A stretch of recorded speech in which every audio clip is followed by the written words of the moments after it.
Allah punya beberapa janji dalam Al-Quran yang terkait dengan yang kita kaji malam ini, masalah takut di dalam hati manusia. Wa may yattaqillah, siapa yang takut kepada Allah, yaj'al lahu makhraja, Allah berikan dia makhraj, jalan keluar. Yang dimaksud jalan keluar ini apa? Orang kalau dia ditimpa masalah, dia mutar, tak tahu kemana jalan keluar, terus seperti orang nyasar sesat, tak dapat pangkal jalan, tak berhenti. Dan yang tahu itu orang yang pernah mengalami masalah itu, depresi, stres, naik tekanan jantung, gula darah, macam-macam. Itu semua berawal dari masalah yang tak nampak jalan keluarnya. Allah berjanji, wa may yattaqillah, siapa yang takut kepada Allah, yaj'al lahu makhraja, maka Allah beri dia jalan keluar. Kalau tak nampak jalan keluar, pikiran terus berputar, mata tak mau tidur. Orang yang tak mau tidur sudah kena satu daftar, insomnia. Solat isya tadi imam kita membaca, yang dibaca ayat yang Ustaz ceramahkan tadi tentang Musa, tentang hati takut. Sejuk hati kita, seperti pasir kering disiramkan air, maka tanah yang kering ketika disiram air tumbuh lumut, tumbuh taman, ada kehidupan baru. Yang tampaknya tadi kering, kerontang, mati, begitu datang air, menetes, 2 tetes, 3 tetes, muncul lumut, muncul hijau, ada kehidupan yang baru. Begitulah hati kalau disirami dengan Al-Quran, disirami dengan solat sunat, disirami dengan zikir, maka dia akan mendatangkan kesejukan, ketenangan yang baru. Yang mendatangkan itu siapa? Walladzi anzala sakinata, dia yang menurunkan sakinah fi qulubil mu'minin, ke dalam hati orang yang beriman. Satu-satunya jalan melapangkan hati adalah kembali ke jalan Allah. Wa may yattaqillah, siapa yang takut kepada Allah, yaj'al lahu makhraja. Cukupkah hanya itu saja? Tidak. Wa yarzuquhu min haitsu la yahtasib, Allah beri dia rezeki dari jalan yang tidak disangka-sangka. Dari mana jalannya? Allah mau kasih. Ketika Maryam kehilangan ayahnya Imran, meninggal, lalu orang menyangka ini anak yatim tak akan makan, karena tukang kasih makan sudah lama mati. Yang ngasih makan ayah, sekarang yang ngasih makan, yang cari makan mati. Yang mencari makan mati. Orang menyangka dia akan susah, orang lupa ada yang memberi makan yang tak pernah mati. Yang mencari makan mati tak masalah, tapi yang memberi makan tak pernah mati, siapa dia?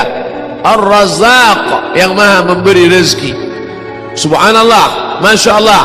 Kullama daqala alaiha Zakaria al-mihrab, setiap kali Zakaria masuk ke dalam mihrab, wajada indaha rizqa, banyak makanan-makanan, buah-buahan.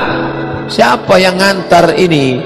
Ayahmu sudah meninggal, emakmu susah, siapa yang ngantar makanan? Apa jawab Maryam? Innallaha yarzuqu man yasha, kalau Allah mau memberi, maka dia beri siapa yang dia kehendaki, bi ghairi hisab, tanpa bisa diduga, siapa ada menyangka. Allah berjanji, ini janji Allah. Maryam sudah mendapatkannya. Lalu kemudian itu pula yang terjadi pada Musa alaihi salam di tengah gurun pasir tandus kering. Kalau bapak ibu naik bis dari Kairo melewati gurun pasir dataran Sinai, sejauh mata memandang kering, fata morgana, nampak dari jauh macam kolam air. Begitu didekati rupanya pasir, nampak anak-anak onta lari kepanasan, nampaklah batang-batang korma yang kering berdebu, tak ada makanan. Tapi Allah berjanji, walaupun yang takut itu bukan Bani Israel tak takut sama Allah, pemimpinnya takut, maka Allah tetap turunkan. Apa kata Allah? Wa dhallalna alaihimul ghamama, kami naungi mereka dengan ghamam, awan hitam, sehingga cahaya matahari tak tembus sampai ke bawah, panas di atas, sejuk di bawah. Wa anzalna alaihimul manna wassalwa, kami turunkan makanan manna dan salwa. Sampai pada puncak ketakutan di hadapan Laut Merah, di belakang pasukan Fir'aun, maju ke depan mati konyol, mundur ke belakang mati dibunuh oleh tentara pasukan Fir'aun. Apa kata sahabat Musa? Wa qala ashabu Musa, berkatalah sahabat-sahabat Musa Bani Israel, inna lamudrakun, mati kita Musa, kena kita sekali ini, habis kita, akan disembelih oleh Fir'aun. Inna lamudrakun. Apa kata Musa? Kalla, sekali-kali tidak. Inna ma'iya rabbi sayahdin, inna ma'iya, bersamaku, rabbi, ada Allah, bersamaku ada Allah, sayahdin. Tahukah Musa bahwa laut itu akan terbelah? Tak tahu. Seandainya dia sudah tahu duluan, tak ada yang aneh, orang sudah tahu duluan. Musa dengan penuh keyakinannya mengatakan, kalla, sekali-kali tidak. Inna ma'iya, bersamaku, Rabbi, Tuhan, sayahdin, dia akan menunjukkan jalan. Tengok saja. Allah katakan, idrib bi'asakal bahar, pukulkan tongkatmu itu, famfalaqa, maka terbentanglah jalan, terbelah di antara dua laut, di antara yang terbentang jalan, kataudil azim, seperti dinding bukit yang kokoh. Jadi bukan dia berjalan di atas air macam orang main ski air. Daratan itu nampak terbelah ke bawah, lalu air itu di sebelah kiri kanannya, kataudil azim, seperti tembok bukit yang kokoh. Lewatlah Nabi Musa alaihissalam. Sesungguhnya kisah-kisah itu diceritakan Allah, bahwa kita pun mungkin mengalami hal yang sama, seperti yang dialami Maryam, seperti yang dialami Asiyah, seperti yang dialami Musa, seperti yang dialami Isa, seperti yang dialami Muhammad sallallahu alaihi wasallam. Makanya baca Quran, baca ayat-ayat ketika bercerita tentang, makanya Quran itu tidak disusun surat Musa semua, surat Isa semua, surat tentang Muhammad sallallahu alaihi wasallam semua. Tidak. Ketika kita baca Al-Baqarah, ketemu dengan cerita Musa, ketemu dengan cerita Bani Israel, ketemu dengan cerita Muhammad sallallahu alaihi wasallam. Baca Quran satu halaman, 1000 makna terkandung di dalamnya. Kata Syekh Abdullah Darraz, dia seperti permata yang memiliki banyak aspek sisi cahaya. Baca dari aspek kesehatan, ketemu. Baca dari aspek akidah, jumpa. Baca dari aspek akhlak, dapat. Baca dari aspek tazkiyatun nafs, pensucian jiwa, nampak. Bercalah dia berulang-ulang, bahwa sibuk mengkaji nun mati berjumpa dengan qaf, membahas tentang ifa gunnah bila gunnah qalqalah, bagus. Tapi berhenti sibuk pada bunyi saja. Ada yang lebih utama daripada itu. Apa? Mudahan. Bagaimana Al-Quran menjadi hidayah. Ketika hati susah dibaca, datang ketenangan. Ketika dunia tampak sempit dibaca, datang kelapangan. Jangankan membacanya, jangankan membukanya, mendengarnya baik-baik. Wa idza quri'al Qur'an, kalau Quran dibacakan, fastami'u lahu, dengar baik-baik. Wa ansitu, diam, la'allakum turhamun, turunlah rahmat, turun ketenangan ke dalam hati. Tidak ada yang dapat menenangkan yang bersifat batin kecuali yang batin juga. Ini tenggorokan zahir. Yang menenangkan yang zahir ini zahir juga. Ini zahir disediakan untuk menenangkan yang zahir. Ini perut zahir. Tidak ada yang bisa menenangkan yang zahir kecuali yang zahir juga. Apa itu? Makanan.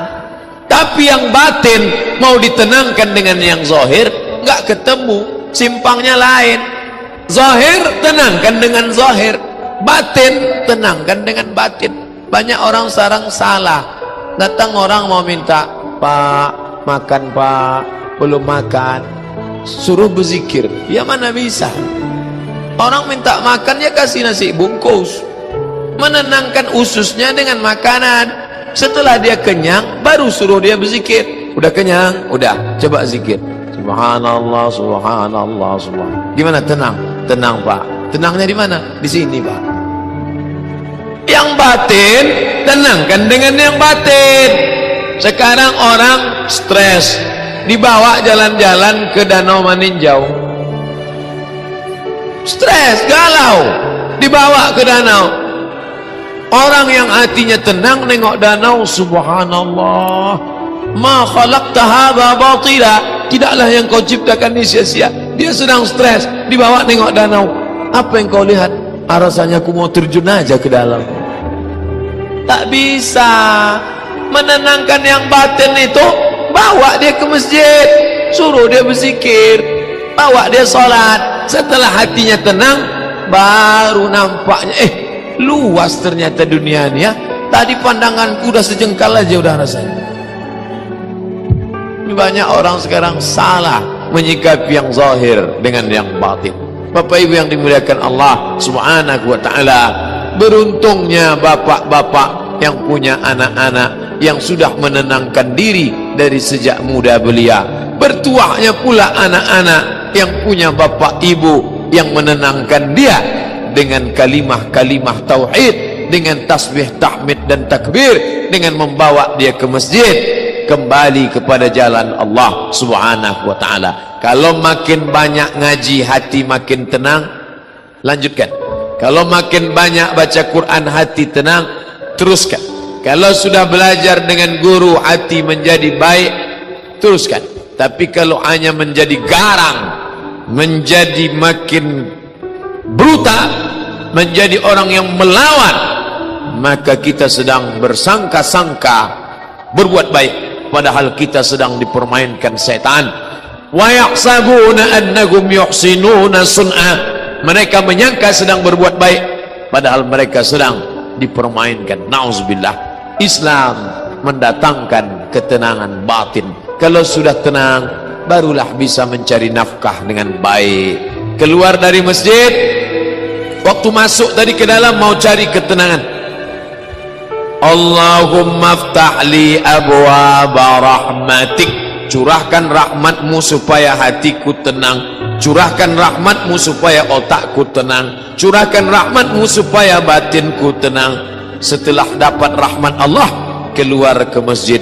Allahumma aftah li abwaaba fadlik. Bukakan pintu rezeki. Hanya orang yang tenang yang bisa mencari rezeki.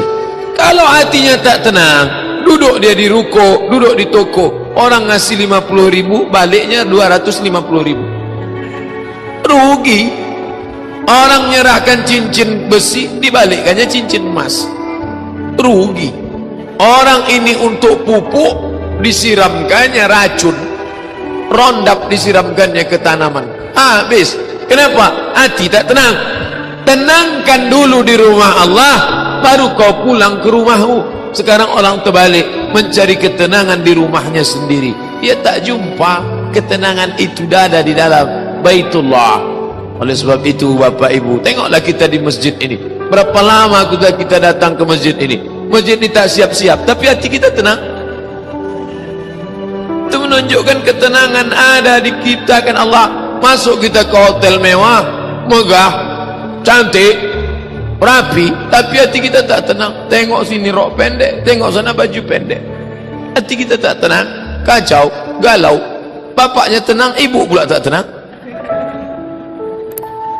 maka kembali ke jalan Allah Subhanahu wa taala. Itulah kaji kita malam ini. Apa kesimpulannya? Bapak Ibu simpulkanlah sendiri. Kalau tenang bisa menyimpulkan insyaallah.